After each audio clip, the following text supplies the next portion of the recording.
So how long is our new friend gonna keep hiding?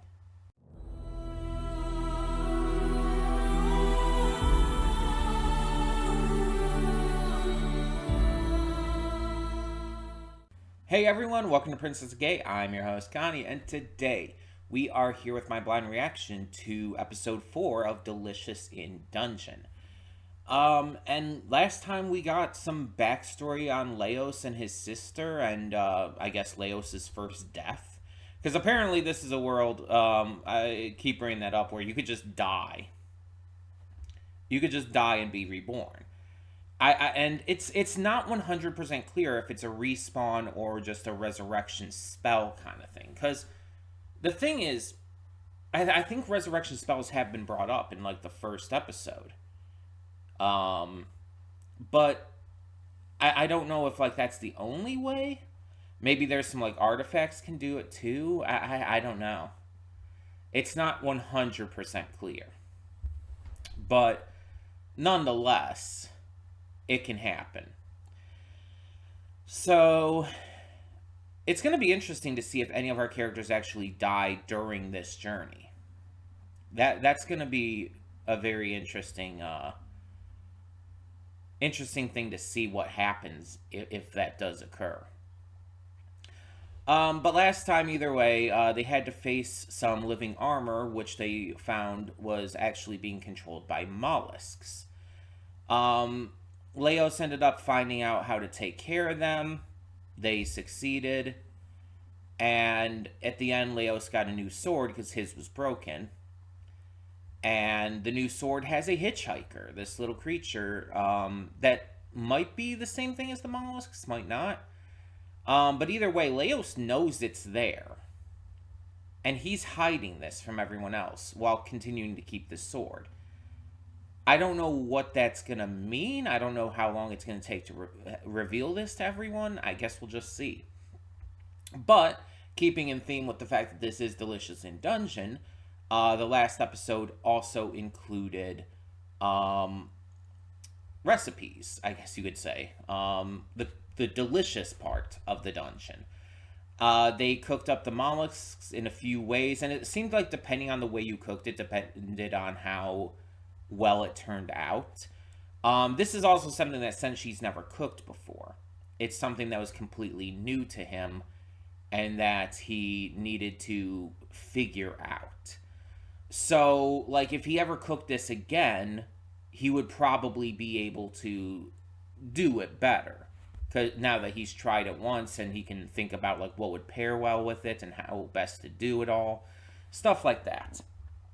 But yeah, it's a really interesting thing to think about in regards to all of this. And I'm just curious to see more of like what's going to happen, what's going to change, all of that jazz as we continue on. How many more interesting recipes we're going to get. And that's kind of the appeal of this. Like I've said before, the appeal of this series kind of centers around having the cooking on top of the exploration of the dungeon. It combines like dungeon crawling fantasy with the culinary arts. And that's the appeal. You have to have both sides. So I don't want to see an episode, not even a single episode, that abandons either side of that. Because it both are just completely necessary for the enjoyment of the series, in my opinion. So yeah, very excited to see more. But yeah, I mean, in order to see more, we have to start with seeing this one. But before we do, there's a lot on this channel that is just really exciting coming up. So every day of the week, we do reactions. 2 reactions per day. Well, 2 series reactions, because on Mondays we also do YouTube reactions. We are also starting this week Spider-Man 2 on the PS5. Parts to that will be uploaded on Tuesdays and Thursdays. So twice a week you'll get some Spider-Man 2 content. I don't know exactly how long the episodes are going to be, or the parts, or whatever you want to call it. Um, I'm kind of thinking maybe about 20 minutes or so. Just because that's a good amount of time for retention rate and everything, I feel. 20 minutes, maybe upwards of 30, something like that. We'll kind of see. We'll see how it goes and kind of take it from there. But yeah, those will be uploaded every Tuesday and Thursday. We also do movie reactions. Those are uploaded every Saturday and Sunday, though I do record them previously in the week. And Spider-Man 2, by the way, is going to be pre-recorded. It's going to be a Let's Play series, not a stream. I just want to specify that for everyone. There is gonna be a video up as well. It's probably already up by the time you're seeing this. That explains more into that. But yeah, and we just have a lot of shows that we're still reacting to and are gonna start reacting to. A lot of things to look forward to. So, all of that being said, thank you so much for tuning in. Thanks for just choosing this channel and everything. Let's get this going. So when the screen fades to black, pause this redirect and go to the description below. We redirect our reactions because of copyright issues on YouTube, just to be safe. Follow the link to the reaction, and after you watch it, come back here to the redirect and resume play. Because after fades to black, then fades back in, everything from that point forward will be my afterthoughts and will contain spoilers to the episode. So, that all being said, once again, thank you so much for tuning in, and I'll see you at the reaction. And we are back, and we'll begin with spoilers in 3, 2, 1, now. So I looked it up, and Zone, the Orcs voice actor, is not Brian Massey. I was incorrect. It is Imari Williams, who is Ricardo from ReZero and Whole Horse from JoJo's Bizarre Adventure. So, yeah, I've definitely heard the VA before, but definitely not who I was thinking of. He just kind of had a certain inflection and sound to his voice that did kind of sound a little bit like Brian Massey. But I guess, like, not quite the same. Oh well, I mean, I've been wrong before. It's not new.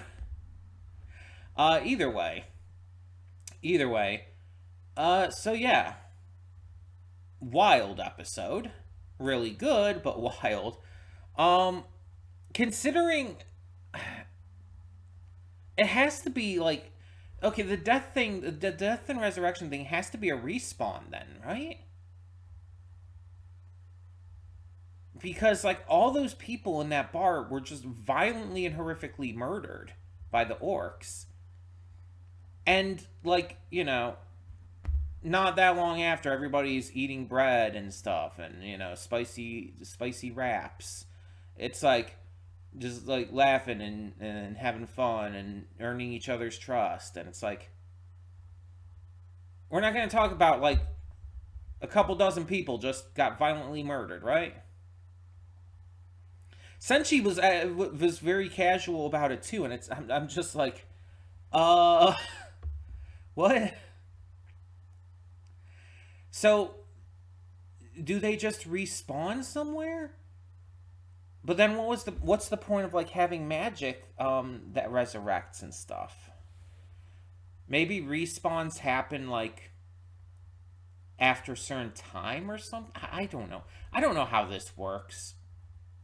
Or, I don't know, maybe because the people in there were, like, less than pleasant, it wasn't seen as, like, that big of a deal. But it's like, you don't know if everyone in there was, like, bad or anything. We're just kind of, like, no one focuses on this for long. Am I the only one kind of put off a little bit by that?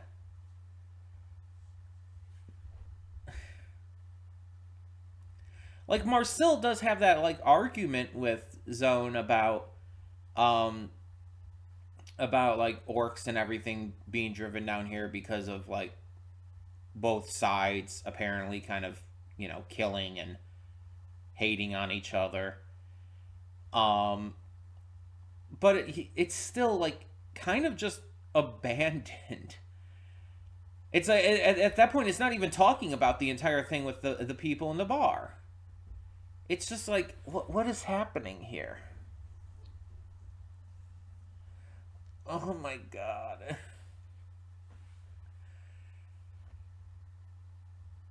I don't understand. I really hope the entire resurrection thing is explained, because I feel like it needs to be at this point. Because I'm pretty confused. But yeah, apparently the orcs were put out by the Red Dragon, which is a lot more active than it used to be, which is interesting. And so they're taking all of the food and everything because they need it, they need to survive. And that seems to be kind of like an argument they make, that because of survival and the need to, like, feed their young and everything, they just, they raid and pillage and kill. And Zone even says it's like, we needed to survive. We did that for our own survival and everything. And it's like, that's not really a good excuse. That's not a good excuse. Like, if you, like, said something along the lines of, like, it was self-defense or something, that would be a different story. But that's not quite what he's saying. It's like, oh, we need to steal all this food and we've needed to do all this kind of, like, terrible stuff because it allows us to just survive and everything. It's like, that's not okay. That's not an excuse to slaughter innocent people. And it's like, he also seems to blame, like, Marcille and Laios and, like, just every human and elf and stuff for the things that other human and elves have done to them. And it's like, that's not fair. Marcille and Laios and others like that didn't do shit to you. They do not carry the weight of others' actions. That's not how this works. People are not inherently, like, how do I put this? What's the word? I'm bad at that. You should know that by now. Unless you're new to the channel. In case, welcome. I'm bad at wording things. I'm bad at figuring out words. Yeah, it's just, people are not responsible for the actions taken by other people just because they're in the same race or group or whatnot. Like, it's that's just not how it works. Like, you can say, like, if it's been done to, like, an excessive degree, you can say that the system, the organization or whatnot itself is corrupt and bad and evil and stuff. But that doesn't make every single person responsible for that. And, like, you have no reason to distrust or hate Laios and Marcille. They didn't do shit to you. In fact, they were extremely cooperative, and, like, Marcille was a little, like, argumentative with him, but she wasn't doing anything actually bad. They were just arguing. So it's like, yeah, it just seems like kind of racism, honestly. It really does. And while they all, while their respect was earned in the end, it's like, still not a fan, just personally. Yeah, just not a fan.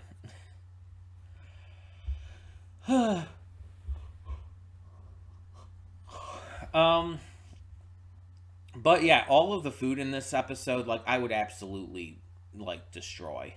Like, it's all food that I like. I like carrots. I like cabbage. I like potatoes.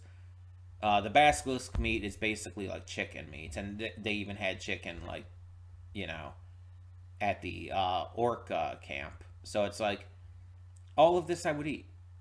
It's like you make that into a wrap, absolutely. I'd eat the shit out of that. You kidding me? Have it as more of a stew. It's like, yeah. It's like, this is all stuff I like. Make it spicy? Fuck yeah. I love spicy. So it's like, absolutely. And with the golem stuff and everything, I thought that was pretty interesting too. Though the discussion on, fecal matter being used and everything, I just thought was funny because it's like, that's excessively normal. Like, feces is so commonly used as fertilizer, manure and everything. That's just a normal thing. That is entirely normal. And like, she even kind of admitted and acknowledged that. And she's like, I know, but it's gross. And it's like, I can see that, yeah, but it's like, that's just how it is. Like, farmers do that, like, almost entirely. You buy any vegetables at a store and everything, you get any from like a farmer and stuff, it's gonna be grown more than likely in manure. That's why you wash them and shit. That's why you wash the vegetables and prepare them properly. You're not gonna have that manure still on there. The manure just helps them grow. It's just normal. um but yeah, this was a good episode. Really enjoyed it. Just some funny little notes there, and the fact that, yeah, I'm not really sold on the orcs. Like, I understand their desire to survive and protect their own and everything, but the way they go about it, not great. And especially, it's like, oh, you're just gonna go into this place and just violently and horrifically murder everyone for very little reason. It's like, you could have just, stolen stuff without killing people. Seriously, though, I need to know how this resurrection shit works. Please give us an episode on how this resurrection shit works. Is it because of some, like, spell on the dungeon? Maybe it only happens in the dungeon. Is that it? And if so, where do they resurrect to? I have so many questions. And then, if that's the case, why do they have to rescue Leos' sister, Felon, before she's, actually digested and stuff?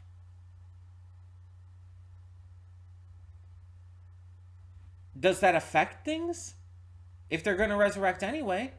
And if they don't naturally resurrect, if it is due to a spell, why are we just ignoring that all these fucking people were just violently murdered?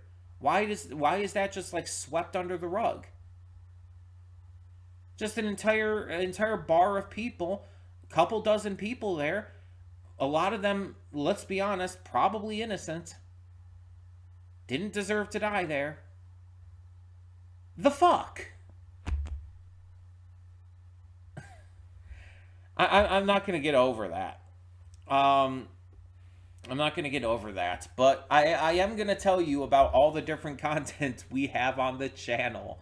Not the greatest transition, but I'm not great at transitions. So, yeah, we do 2 series reactions every day, Monday through Friday. And on Mondays, we also do YouTube reactions.